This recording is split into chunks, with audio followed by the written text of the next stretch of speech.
Baik, bismillahirrahmanirrahim. Assalamualaikum warahmatullahi wabarakatuh. Selamat berjumpa kembali dengan saya. Terlebih dahulu perkenalkan Pak Edi selaku guru mata pelajaran Bahasa Indonesia di kelas 9A, B, C, dan GH. Pada kesempatan kali ini akan memberikan materi pertama untuk anak-anakku semuanya yang sedang belajar di rumah. Terlebih dahulu, Adi berpesan untuk memperhatikan protokol kesehatan karena kita masih berada di zaman atau masa yang sulit. Untuk itu anak-anak tetap menjaga kesehatan di rumah ya. Semoga anak-anak semuanya sehat dan ilmu yang kita dapatkan hari ini bermanfaat. Pada kesempatan kali ini di pertemuan kita yang pertama, Pak Edi akan memaparkan tentang teks laporan hasil percobaan dengan materi esensial KD 3.1 materi Bahasa Indonesia kelas 9 tahun pelajaran 2020-2021. Sudah siap semua anak-anakku? Jangan lupa like dan subscribe video ini, semoga bisa bermanfaat. Ada tujuan pembelajaran kita, diharapkan anak-anak nanti setelah belajar bahasa Indonesia terutama KD 3.1, anak-anak dapat satu, menyusun rangkaian laporan percobaan, menyusun laporan percobaan lisan maupun tulis, menganalisis struktur model laporan percobaan, menganalisis ciri kebahasaan, menyajikan dan pembahasan hasil telaah model, mengetahui struktur, mengidentifikasi ciri, membangun pemahaman dan mengenal tujuan.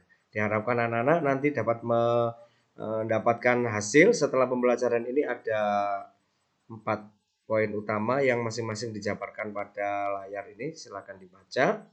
Nanti ketika ada kurang jelas bisa diulang lagi videonya ya. Kita lanjutkan.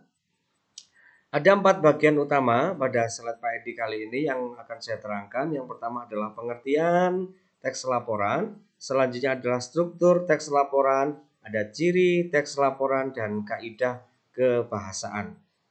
Tentunya 4 ini berhubungan dengan teks laporan hasil percobaan. Kita lanjutkan. Pengertian dasar. Suatu bentuk atau hasil sebuah pengamatan yang dilakukan dan bertujuan untuk menginformasikan hasil yang diperoleh tersebut kepada orang banyak. Berdasarkan pengertian tersebut, dapat ditarik sebuah asumsi awal. Teks laporan adalah sebuah bentuk tulisan yang memaparkan suatu fenomena hasil pengamatan kepada para pembaca. Simpulan dari pengertian ini, yang pertama adalah teks laporan percobaan adalah teks yang berisi paparan tentang tujuan, proses, dan hasil percobaan. Teks laporan percobaan merupakan teks yang menceritakan tentang percobaan yang dilakukan oleh peneliti. Yang ketiga, teks laporan percobaan umumnya digunakan untuk melaporkan hasil percobaan, karya ilmiah, atau laporan praktikum. Tentunya anak-anakku semuanya di rumah kelas 9 ketika kelas 7 dan 8 sudah diajarkan oleh guru IPA terutama atau guru mata pelajaran yang lain IPS juga pernah melakukan sebuah percobaan atau pengamatan. Nah, di sini ketika kelas 9 kalian diajarkan untuk membuat teks laporannya. Pada dasarnya semua mata pelajaran itu akan ada kegiatan di mana ada sebuah proses di dalamnya untuk mengetahui tujuan tertentu atau hasil ilmiah tertentu. Di akhir kegiatannya kita dituntut untuk mampu membuat laporan. Nah, ini kita sedang belajar tentang bagaimana sistematika menyusun teks laporan hasil percobaan. Nah, tujuan teks laporan hasil percobaan adalah memberikan informasi kepada pembaca tentang hasil percobaan yang telah dibuat. Teks laporan hasil percobaan bersifat umum atau universal. Universal itu umum ya, dapat dilihat atau dikonsumsi oleh orang banyak. Sampai di sini saya rasa anak-anak sudah jelas semuanya ya. Kita lanjutkan. Nah, ini Pak Edi akan mengajak anak-anak untuk mengamati struktur teks laporan. Di sini ada secara umum struktur teks laporan ada 2, yaitu klasifikasi pernyataan dan uraian. Apa itu struktur umum? Menentukan klasifikasi aspek dari sesuatu seperti hewan, alam, tumbuhan, dan lain-lain yang dibahas secara umum. Jadi pengertiannya, terus definisi itu adalah gambaran umum. Selanjutnya adalah uraian, menggambarkan sesuatu yang dibahas secara terperinci. Ketika kita bahas rinci tentunya ada proses di dalamnya. Untuk mengetahui rinci itu kita banyak membaca referensi. Biasanya ini ada di bagian 2. Ya, bagian per bagian, kebiasaan atau kebutuhan hidup makhluk hidup, dan penggunaan bahan atau alat, perilaku alamiah, dan hal-hal khusus. Nanti akan Pak Edi pilah lagi supaya lebih sederhana dan memudahkan anak-anak ketika belajar teks laporan. Saya lanjutkan dulu. Nah, ini penjelasan dari 2 struktur tersebut ada 6. Berisi judul, tujuan, bahan dan alat, langkah-langkah kegiatan, hasil percobaan, dan simpulan. Ada 6. Sekali lagi, ada 6. 1 judul, 2 tujuan, 3 bahan dan alat, 4 langkah-langkah kegiatan, 5 hasil percobaan, dan 6 adalah simpulan. Ini adalah struktur umum dari laporan yang selama ini mungkin pernah diajarkan oleh guru-guru kalian, terutama guru IPA yang sering melakukan praktikum atau percobaan. Ciri teks laporan hasil percobaan ada 12. Ya, yang pertama melaporkan hasil percobaan, sudah jelas ya, karena ini hasil percobaan maka laporan hasil percobaan.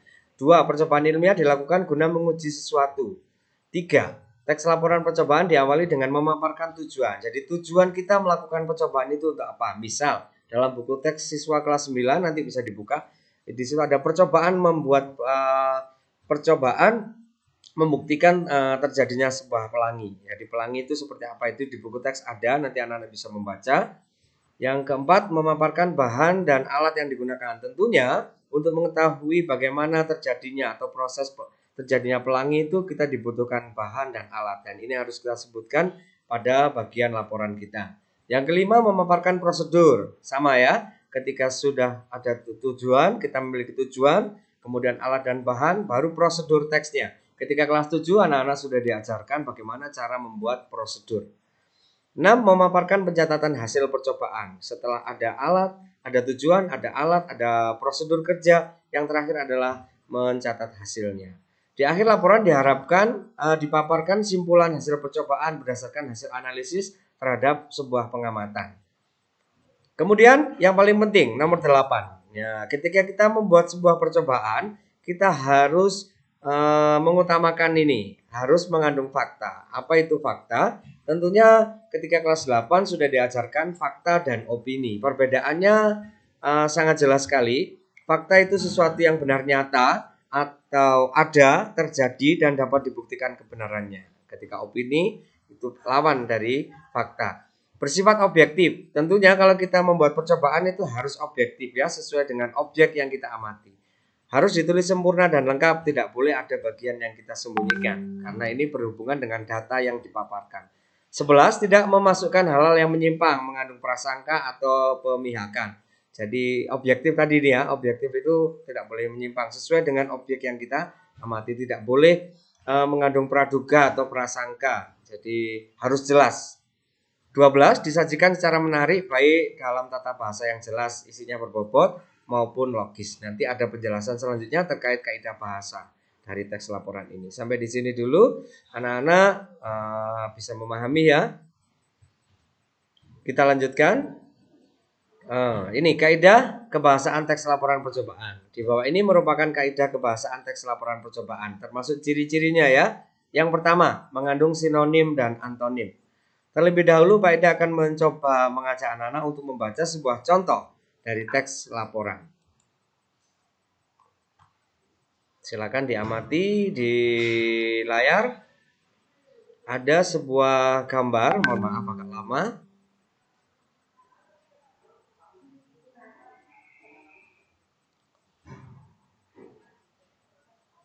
Iya, lama sekali ya. Mohon maaf. Ini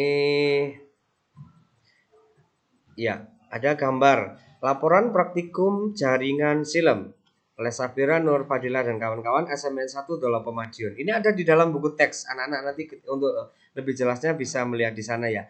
Ada tata kaidah bahasa di sini yang perlu diperhatikan. Yang kita pahami dulu adalah coba ini ada apa? Ini laporan praktikum, ini judulnya. Kemudian ada tujuan, ada kajian teori, ada alat dan bahan. Dan ini adalah kutipan dari contoh teks laporan yang ada di buku teks yang coba saya ambil untuk memahamkan anak-anak. kita kembali lagi di materi kita, mengandung sinonim dan antonim. Umumnya pada teks laporan percobaan terdapat kata atau sinonim dan kata yang berantonim. Sinonim merupakan persamaan, sedangkan antonim merupakan lawan kata. Pada teks laporan percobaan, sinonim dan antonim biasanya terdapat pada bagian langkah-langkah. Nanti akan kita coba kupas satu persatu ya. Selanjutnya menggunakan kata bilangan. Nah, ketika kita merujuk pada teks prosedur, tentunya di situ ada kata-kata yang mengandung unsur bilangan, jumlah, gitu ya. Ada jumlah, ada proporsi, ada bagian. Ini termasuk di dalamnya ini mengandung kata bilangan. Selanjutnya adalah menggunakan kata perintah. Nah, ini di sini ada contohnya. Kata perintah itu sudah jelas, tambahkan, tuangkan, sebaiknya, campurkan, dan lain sebagainya. Hindari, aduklah, siapkan. Ini ada di dalam teks, biasanya dalam teks laporan percobaan. Pak Edi ambil contoh misalnya di teks percobaan pelangi gitu kan ya. Siapkan, gitu kan. Siapkan alat dan bahan. 1, cermin misalnya begitu ya. Sinar yang didapatkan dari senter misalnya begitu. Itu adalah contoh kalimat perintah. Selanjutnya adalah menggunakan kata hubung. Kata hubung merupakan kata yang menghubungkan kalimat majemuk. Contoh kata hubung dalam laporan percobaan antara lain dan, ya, menyatakan hubungan setara tetapi perlawanan, ini apabila, saat, jika, sehingga, meskipun, dan lainnya. Mari kita cermati contoh gambar. Ini gambar apa anak-anak kira-kira? Sapu tangan, kain, atau apa ini? Atau gel? Kita cermati dulu.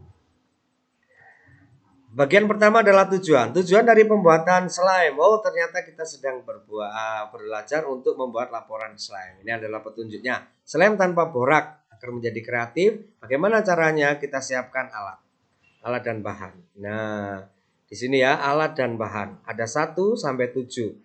Setelah alat dan bahan, seperti yang saya sampaikan tadi, ada prosedur kerja atau langkah-langkah. Di sini ada mula-mula, campurkan. Ini adalah kalimat perintah. Aduklah. Kemudian aduk lagi. Ini adalah kalimat perintah juga. Ada apa namanya? Kata yang mengandung bilangan 10 menit. Nah, ini ada bilangan 10. Ya, ada 10. Secukupnya. Secukupnya itu berapa anak-anak? Ya, bisa 1 gelas, bisa 1 sendok, dan sebagainya ya. Termasuk ini kata bilangan juga. Rincian nomor 1 sampai 7 itu adalah kata bilangan. Tentunya di laporan itu selalu mengandung kata bilangan. Hasil, seperti yang saya sebutkan tadi, struktur yang keempat adalah hasil.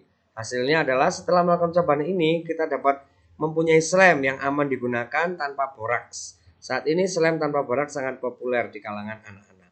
Kesimpulannya, dengan membuat ini slime tanpa borak, kreativitas serta pengetahuan kita menjadi bertambah. Selain itu, slime tanpa borak biasanya cukup murah dan terjangkau karena aman ketika terkena kulit sebab tidak mengandung boraks. Ya, sudah. Kita kembalikan lagi di struktur coba. Nah, ini ada judul, tujuan, bahan, dan alat. Langkah-langkah kegiatan, hasil percobaan, dan kesimpulan.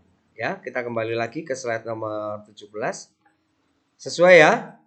Nah, ini hanya sebagai rujukan anak-anak memahami awal tentang teks laporan hasil percobaan. Semoga bisa menjadi manfaat untuk anak-anak. Dan setelah kegiatan ini nanti Pak Edi akan memberikan modul 1 dan 2 yang akan kalian baca dan kalian kerjakan untuk mengetahui tingkat pemahaman anak-anak dan keterampilan anak-anak dalam menguasai kompetensi dasar kita yang pertama.